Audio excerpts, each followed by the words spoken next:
イギリス国教会に宗教改革が与えた影響。イントロダクション。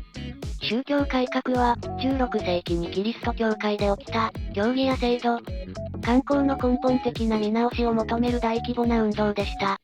その中でもイギリス国教会の宗教改革は独自の進行を遂げました。今回は、ズンダモンと四国メタンがその影響を解説します。教義の変化。イギリス国教会の宗教改革って何が変わったのだ？まず、教義の面では、カトリック教会の教えから独立して新たな教義を確立したの。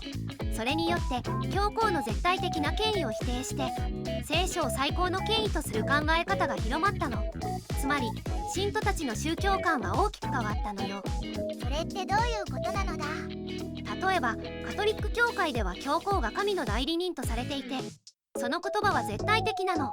でも宗教改革によって教皇の言葉じゃなくて聖書自体が最高の権威とされるようになったの。これは信徒自身が聖書を読み解くことを重視する考え方へとシフトしたということね。制度の改革。それだけじゃないのだ。そうね。制度の面でも大きな変化があったの。教会の組織構造が大きく変わったの。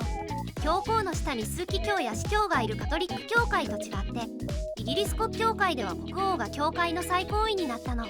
これによって宗教と政治が密接に結びついていて国教会の設立が進んだのよ。国王が教会の最高位になるってどういうことなのだ？それは教会のトップに立つ者が教皇から国王に変わったということよ。つまり宗教の最高権威が国王に移ったの。これによってイギリスの政治と宗教は一体化して国教会が形成されたのよ。社会への影響。それって社会にどんな影響を与えたのだ？それは大きな影響があったの。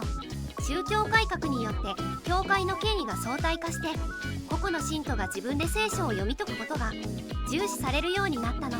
これによって読み書きの能力を持つ人々が増えて教育の普及につながったのよ。教育の普及ってどういうことなのだ？それは一般の人々が自分自身で聖書を読み解くことが求められるようになったからよ。それには読み書きの能力が必要で、それが人々に教育の重要性を認識させるきっかけになったの。結果として社会全体の教育レベルが向上したのよ。まとめ。教義の変化、制度の改革、そしてそれがもたらした社会への影響を通して、宗教改革がイギリス社会にどれほど深く根ざしたものであったかが見えてきたと思います。宗教が社会全体に与える影響は計り知れないものがありますね。今日の動画はここまで。最後まで見てくれてありがとうございました。